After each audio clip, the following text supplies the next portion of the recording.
Hey, Myles, how you doing? I just wanted to know, you're a confident player in college, obviously, but what's it like now with the Knicks playing for a team that obviously you've seen growing up, and you're in this opportunity? I mean, it's a dream come true. You always, as a young kid growing up, you always dream about playing in the NBA, and there's nothing like playing so close to your hometown. So I mean, I'm around a good group of guys.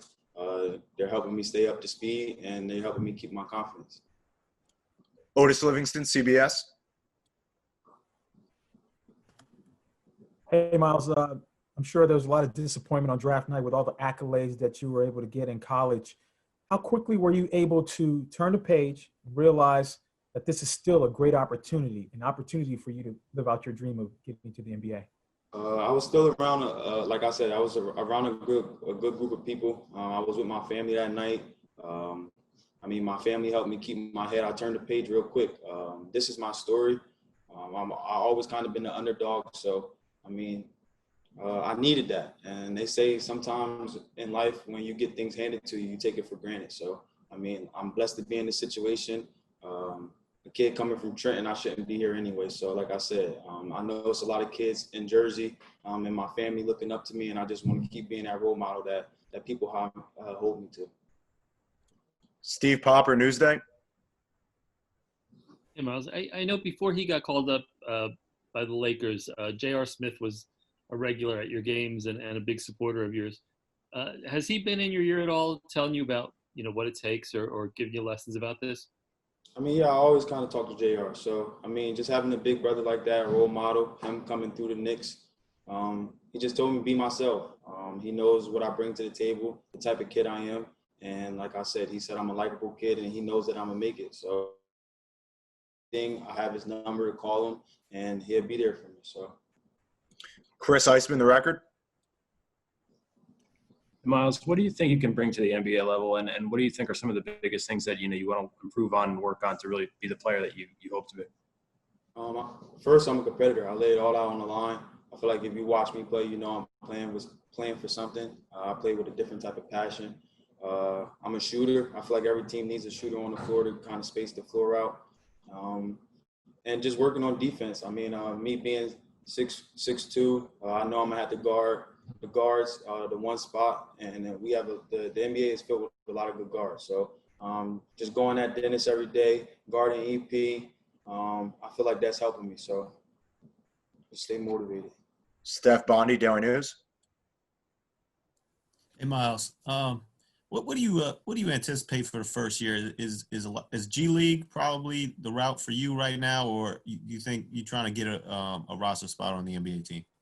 I mean, of course, the goal is always to get a roster spot. But whatever I came in telling the organization, whatever they needed me to do, I was willing to do. Like I said, I just want to come in every day and get better. So if that's me seeing the G League for a little bit, if that's what they think is best for my career, then that's what I'm going to do. So like I said, I'm a kid that listens, and I get better. That's what I said. I come in every day with the same mindset that today I'm going to get better than I was yesterday. Mike Vorkanoff, The Athletic. Hey, Myles. Are there kind of undersized scoring guards that you watch and you try to model your game after, or you just kind of find an influence in? I've been watching a lot of Patty Mills lately. Everything that from him coming from college to him making a living in the NBA with the Spurs. Like I said, I've been watching a lot of him, how he plays on the defensive end, how he moves without the ball, how he shoots the ball, how he gets to his spots on the floor where he wants to shoot and score. So, like I said, I've just been watching him and trying to pick from his game. We have time for 2 more questions. The next question comes from Otis Livingston, CBS. Myles, what do you feel has been the biggest adjustment? What was the thing that, coming from college, you didn't expect in the NBA?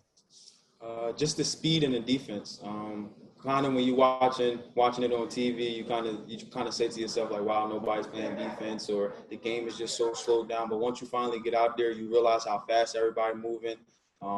Everybody's great in the NBA. So I mean, everybody can score the ball.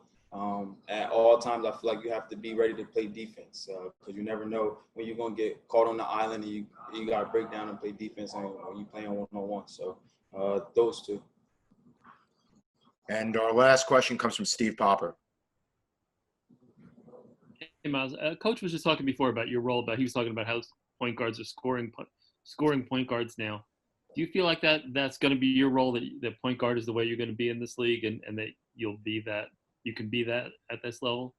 Yeah, like I said, Tom Thibodeau, he's a great coach. I feel like he's going to put me in the best situation for not only myself but the team to be successful. And like I said, I'm the type of kid that comes in and whatever I need to do for the team to win, that's what I'm willing to do. So if that's me playing off the ball, spacing the floor out, the ball in my hands, making plays for my teammates, like I said, whatever coach and the organization and the team needs me to do, that's what I'm willing to do.